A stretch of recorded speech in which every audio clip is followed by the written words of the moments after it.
apoyo nos ayuda a crecer y seguir compartiendo más leyendas y misterios. Los dejo con la siguiente leyenda. El relato de hoy es el fantasma del Alcázar de Toledo, España, S15. ¿Alguna vez has sentido que una piedra te observa? No hablo de una sensación vaga, hablo de esa incomodidad profunda, casi animal, que te obliga a bajar la voz sin saber por qué. Porque eso es exactamente lo que ocurre cuando uno cruza el umbral del Alcázar de Toledo.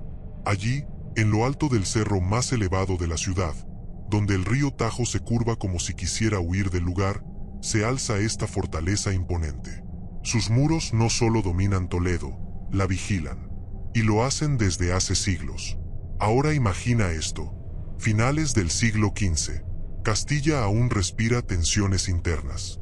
Isabel I ya reina, pero las cicatrices de guerras pasadas siguen abiertas. Toledo no es una ciudad cualquiera, es corazón político, militar y espiritual. Y el Alcázar no es un palacio, es una advertencia hecha de piedra. De día, el sol golpea sus torres cuadradas, resaltando la severidad de su arquitectura. Pero de noche, el Alcázar cambia. Los pasillos se vuelven más largos de lo que deberían. Las escaleras crujen incluso cuando nadie las pisa. Y el aire se vuelve más frío cerca de ciertos muros, como si el tiempo allí estuviera detenido. Los primeros relatos no hablan de un fantasma. No aún. Hablan de presencias. Guardias que, durante las rondas nocturnas, escuchaban pasos acompasados detrás de ellos. Pasos que se detenían cuando el guardia se giraba. Soldados que juraban ver una silueta oscura al fondo del corredor oriental, cerca de las antiguas dependencias militares, justo donde las antorchas proyectaban sombras más densas. ¿Sugestión? Eso creyeron al principio, pero algo no encajaba, porque los testimonios se repetían, siempre en los mismos lugares, siempre a la misma hora, pasada la medianoche, siempre con una sensación común. No era una presencia hostil, pero tampoco era humana. El Alcázar, por entonces, no era solo una residencia fortificada. Era archivo, cuartel, prisión ocasional y símbolo de autoridad. Cada piedra había sido testigo de juramentos, traiciones silenciosas y castigos que nunca quedaron por escrito. Y ahí es donde empieza el verdadero problema. Porque hay muros que escuchan, pero también recuerdan. Los cronistas de la época mencionan que algunos vigilantes pidieron ser relevados del turno nocturno. No hablaban de miedo común.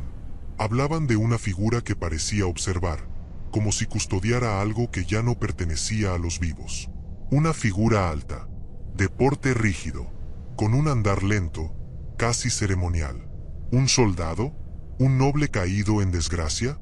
¿O alguien que jamás abandonó su deber? Aún no lo sabemos. Pero lo que sí sabemos es que, desde ese momento, el Alcázar dejó de ser solo una fortaleza, y empezó a convertirse en un lugar donde el pasado se niega a descansar. Y créeme, esto apenas comienza, porque en la siguiente parte, no solo hablaremos de la figura, sino del hombre que pudo haber sido en vida, y del error que lo ató para siempre a estas piedras. Y bajamos aún más, hacia el corazón del Alcázar. Perfecto. Bajemos un nivel más. La historia empieza a tomar forma ahora. Para entender quién camina aún por el Alcázar de Toledo, primero hay que escuchar lo que no aparece en los libros oficiales. A finales del siglo XV, el Alcázar no solo albergaba a nobles y oficiales de alto rango. En sus entrañas, en las galerías interiores, en las estancias con techos bajos y muros excesivamente gruesos, se alojaban hombres cuyo nombre rara vez quedaba escrito. Custodios, alcaides menores, capitanes de guardia, personas invisibles, pero indispensables. Entre los documentos fragmentarios de la época aparece una figura recurrente, mencionada solo de forma indirecta. No se conserva su nombre completo, y eso ya es extraño. En los márgenes de ciertos registros se le nombra como el vigilante mayor de la Torre Norte.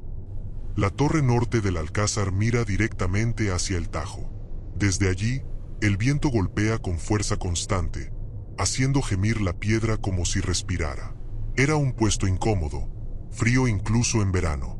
Nadie quería ese destino durante demasiado tiempo, excepto él. Los pocos datos coinciden en algo. Era un hombre de complexión fuerte, de estatura superior a la media, con una postura rígida adquirida tras años de disciplina militar. No destacaba por crueldad, sino por algo mucho más inquietante: su lealtad absoluta. No bebía, no frecuentaba tabernas, no se le conocía familia cercana en Toledo. Su mundo era el alcázar. Los soldados decían que conocía los pasillos incluso a oscuras, que podía orientarse solo tocando la piedra con la palma de la mano. Algunos afirmaban que pasaba largos minutos inmóvil, observando los muros, como si escuchara algo que los demás no podían oír. ¿Devoción o obsesión? Aquí aparece el primer punto de quiebre.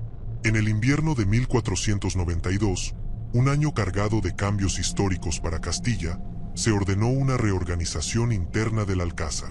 Ciertos accesos fueron sellados, antiguos archivos trasladados, y según se cree, un objeto de alto valor estratégico fue ocultado temporalmente dentro de la fortaleza. No se especifica cuál. Lo único claro es que el vigilante mayor fue designado como único responsable nocturno de una zona restringida. Una responsabilidad que aceptó sin dudar, aunque implicaba aislarse durante horas en el sector más antiguo del edificio. Después de eso, algo cambió. Los relevos notaron que hablaba menos, que su mirada parecía siempre fija en un punto indefinido, que reaccionaba tarde cuando se le llamaba por su nombre. Y luego están los sonidos.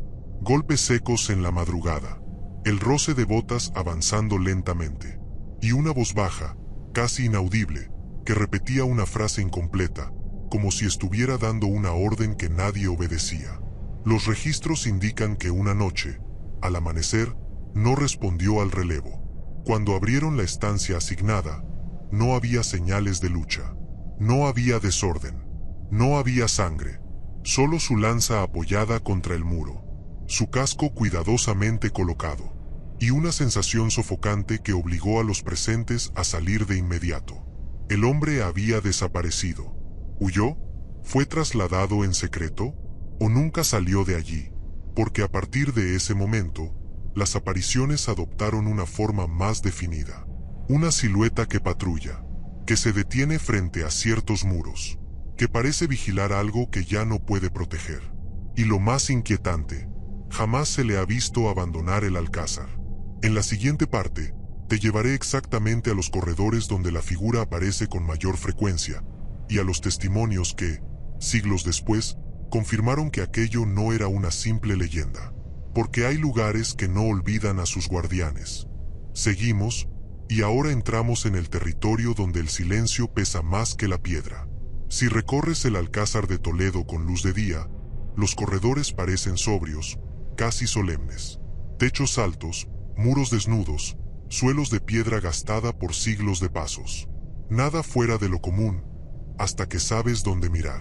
Porque hay zonas que los guías recorren rápido. No por superstición, sino por respeto a una tradición no escrita.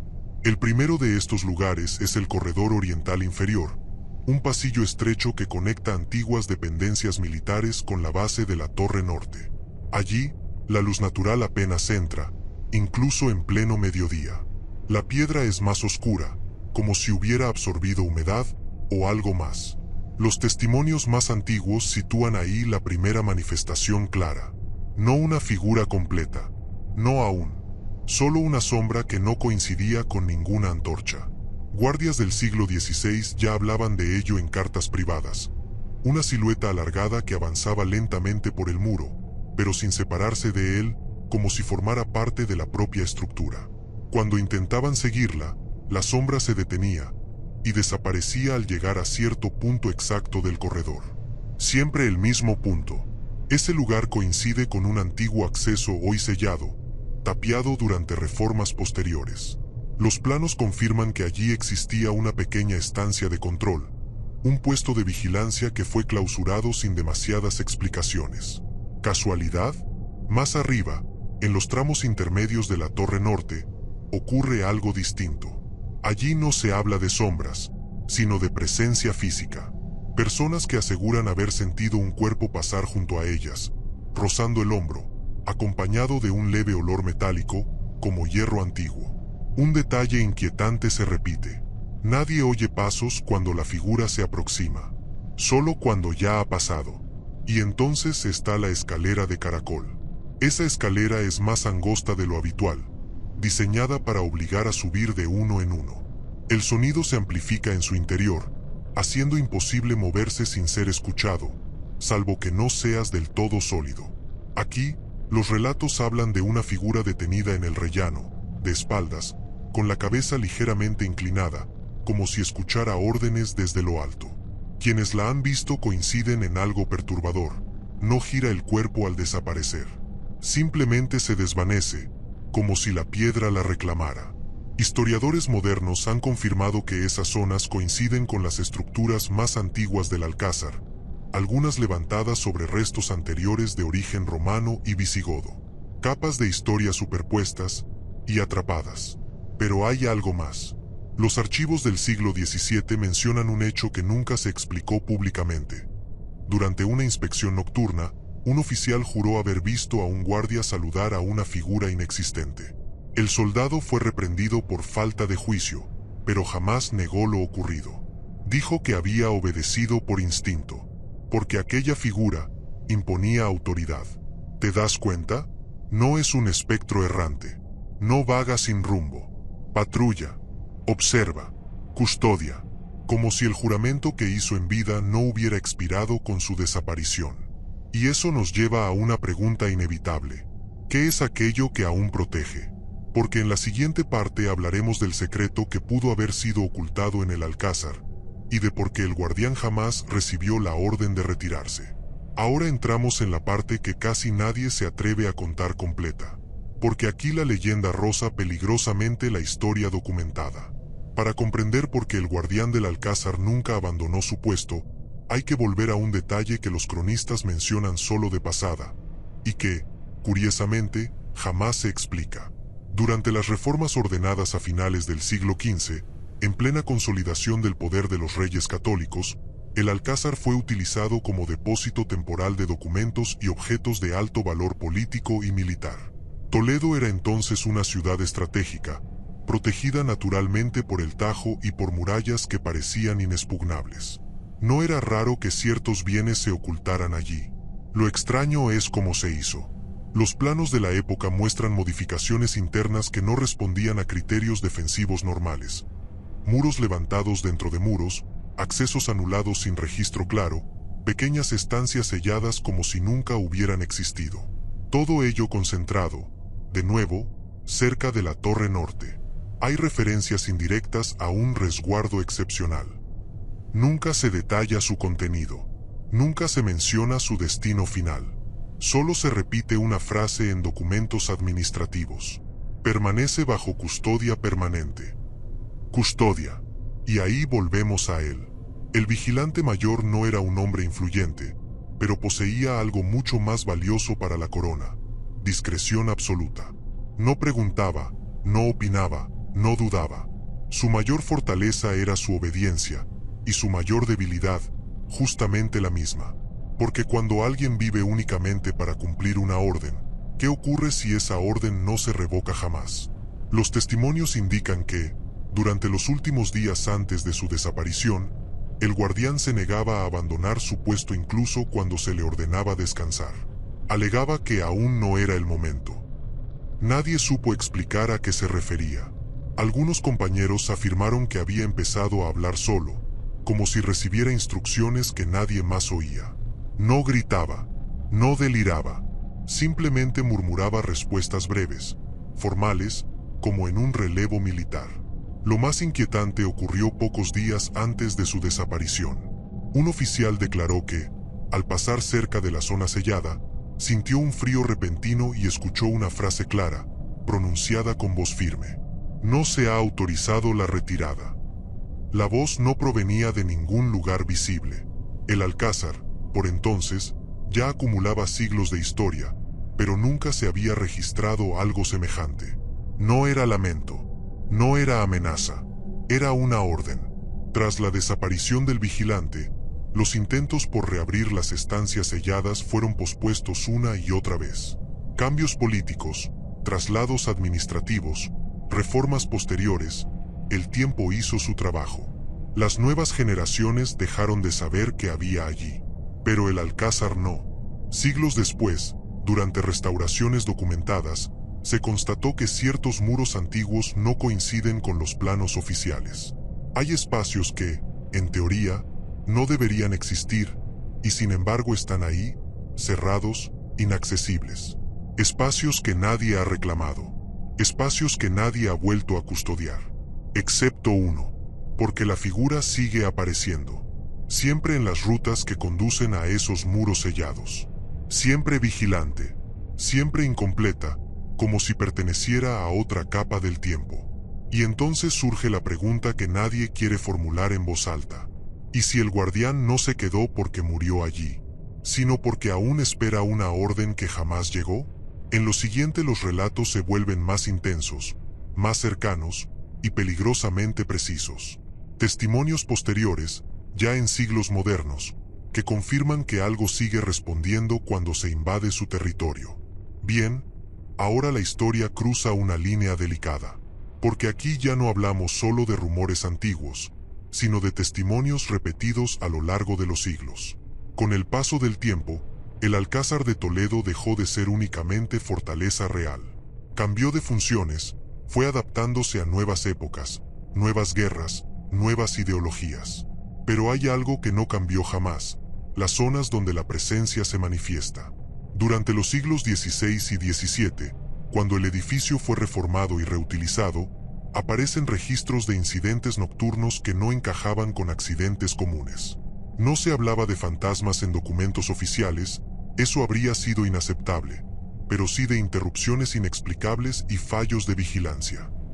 Guardias que abandonaban su puesto alegando una presión en el pecho, una sensación de estar siendo observados desde muy cerca. Otros se negaban a patrullar solo ciertos corredores, sobre todo los que conducían a la Torre Norte. Y aquí surge un patrón inquietante. Quienes afirmaban haber visto la figura coincidían en los mismos detalles. No flotaba, no atravesaba muros frente a ellos. Caminaba con paso firme, regular, como un soldado entrenado. Vestía una silueta antigua, reconocible por el contorno del casco y una prenda larga que caía hasta las rodillas. No se distinguían rasgos faciales con claridad, pero sí algo más perturbador: la ausencia de emoción. No expresaba dolor, ni ira, ni tristeza. Solo deber. Uno de los relatos más citados, fechado a mediados del siglo XVII, habla de un soldado joven que, al encontrarse frente a la figura, intentó darle una orden por reflejo. La figura se detuvo, giró lentamente la cabeza, y el soldado cayó de rodillas sin saber por qué. Más tarde declaró que había sentido una autoridad aplastante, como si estuviera frente a un superior imposible de desobedecer. No escuchó palabras, pero entendió el mensaje: debía retirarse. Y lo hizo. A partir de ese siglo, la leyenda comenzó a transmitirse de boca en boca entre quienes trabajaban en el Alcázar. No como un cuento para asustar, sino como una advertencia silenciosa. Hay rutas que no se recorren sin permiso. Lo fascinante es que, en los siglos posteriores, ya con una mentalidad más racional, los testimonios no desaparecen, se vuelven más específicos. En inspecciones del siglo XVIII, algunos responsables anotaron corrientes de aire anómalas, cambios bruscos de temperatura y sonidos rítmicos, pasos medidos, que no podían atribuirse a la estructura. Y siempre, cerca de los mismos puntos.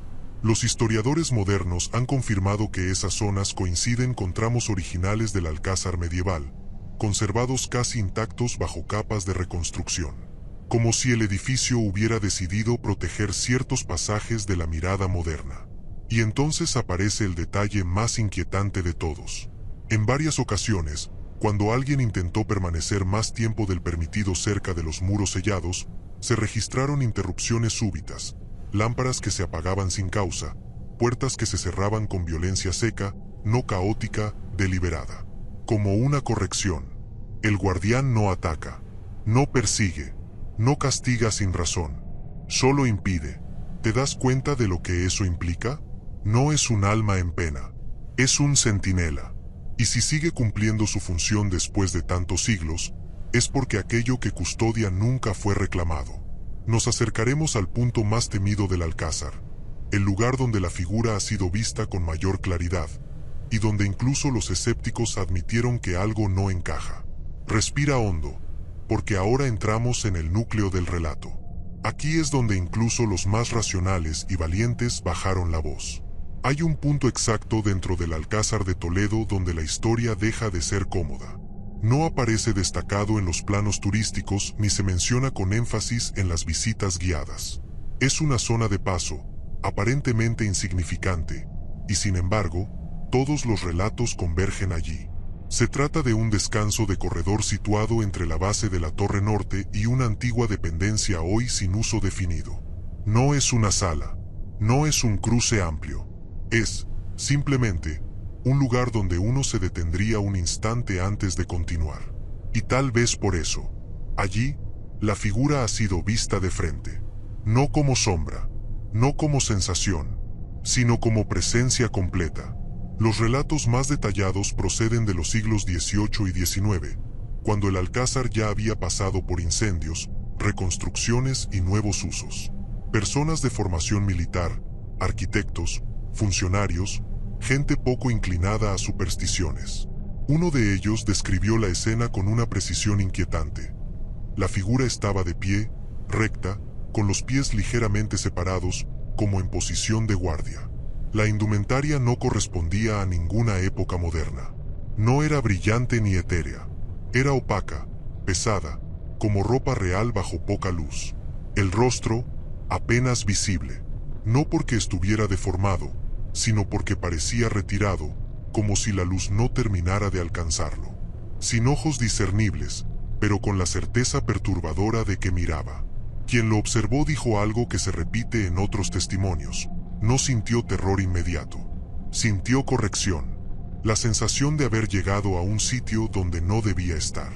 Y entonces ocurrió lo que convierte este punto en el más temido del Alcázar. La figura dio un paso al frente. Solo uno. No fue una amenaza. Fue una advertencia silenciosa. Como si dijera, hasta aquí. El testigo retrocedió sin pensarlo. Cuando volvió a mirar, el corredor estaba vacío, pero el aire seguía denso, inmóvil, como si algo acabara de retirarse. Las investigaciones posteriores confirmaron que justo detrás de ese punto se encuentra uno de los muros más antiguos y extrañamente compactos del edificio. No presenta grietas normales. No responde igual a los cambios de temperatura. Es, según los arquitectos, anormalmente sólido.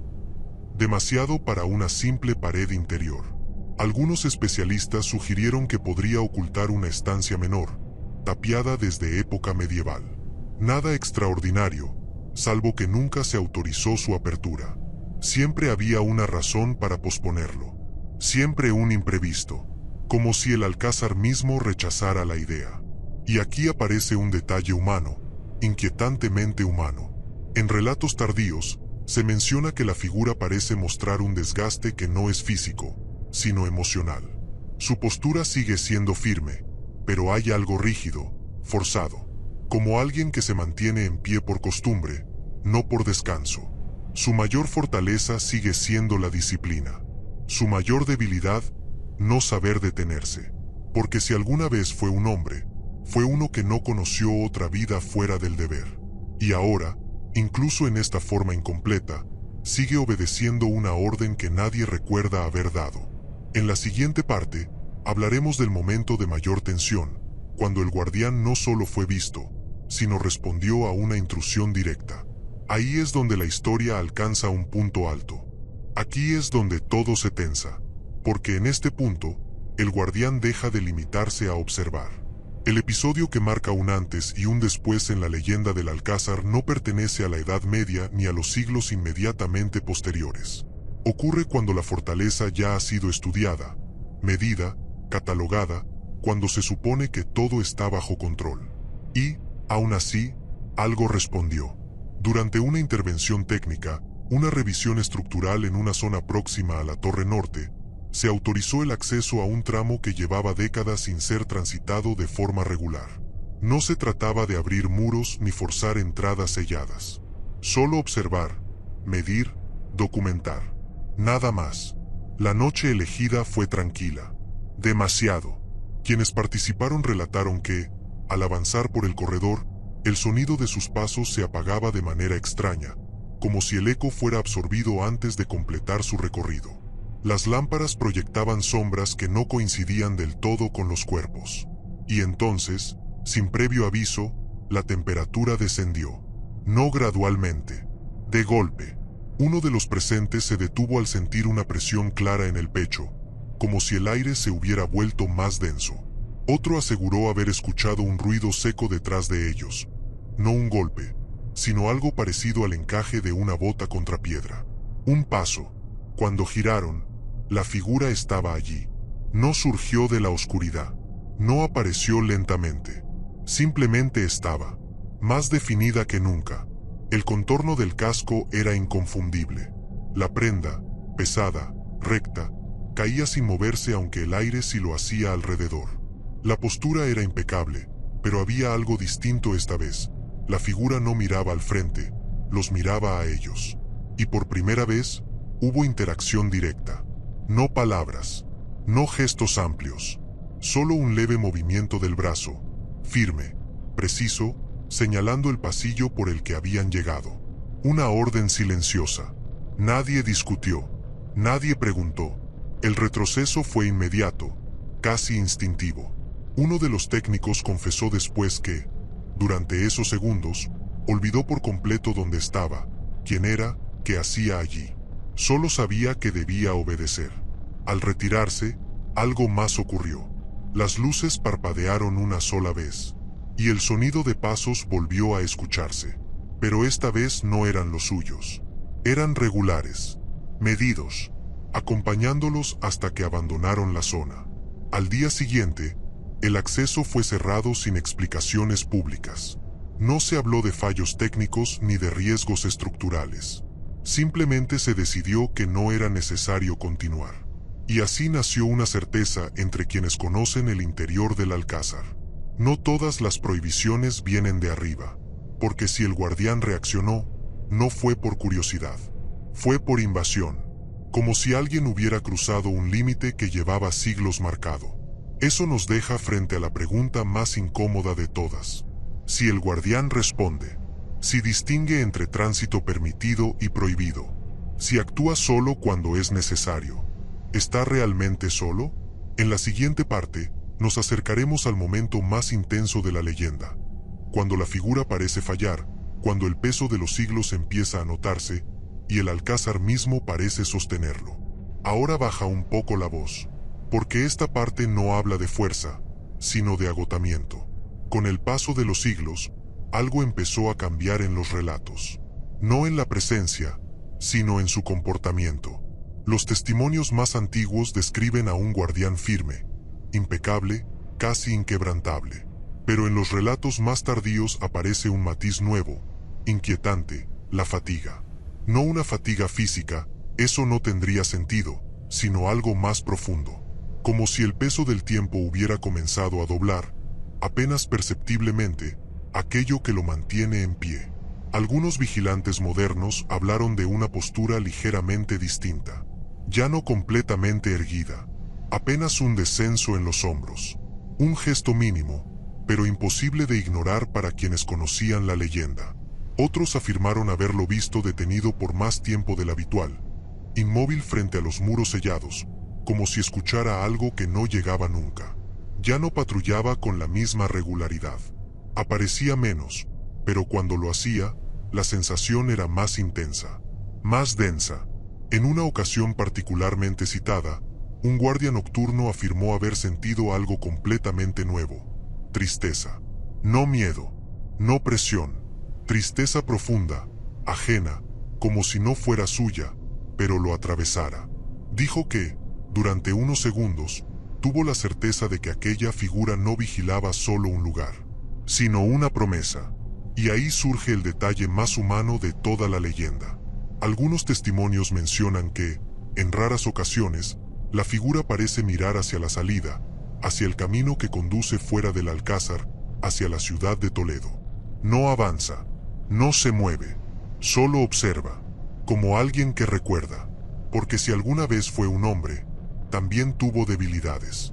No la desobediencia, sino la renuncia total a sí mismo. No dejó descendencia, no dejó nombre, no dejó historia propia fuera de estos muros. Solo función. Y una función eterna es una condena silenciosa. Los historiadores coinciden en que el Alcázar ha sido reconstruido muchas veces, pero siempre respetando ciertos núcleos internos, incluso cuando no había razones técnicas claras para hacerlo. Como si generación tras generación hubiera sentido, sin saber por qué, que había algo que no debía tocarse. Tal vez no por miedo, sino por compasión, porque el guardián no parece querer asustar. No busca ser visto, solo actúa cuando alguien se acerca demasiado a aquello que juró proteger. Y cada siglo que pasa, su presencia se vuelve más breve, más contenida, como una vela que se consume sin apagarse.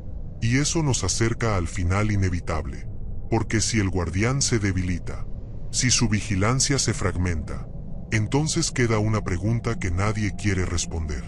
¿Qué ocurrirá cuando ya no pueda sostenerse? Ya estamos muy cerca. Aquí la historia deja de pertenecer solo al guardián y pasa al propio Alcázar.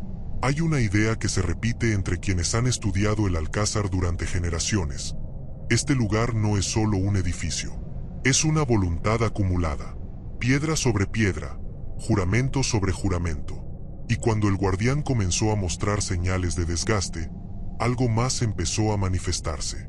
No con forma, no con rostro, sino con reacción.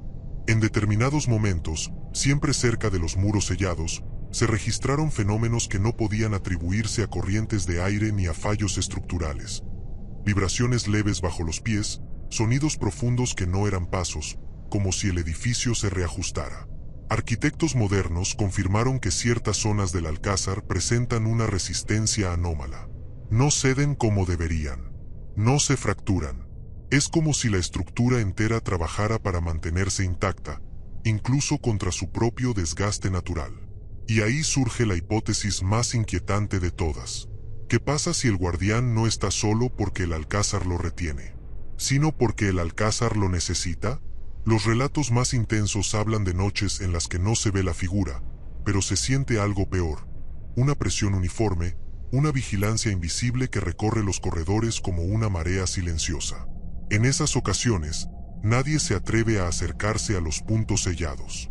No porque alguien se los impida, sino porque el cuerpo se niega a avanzar.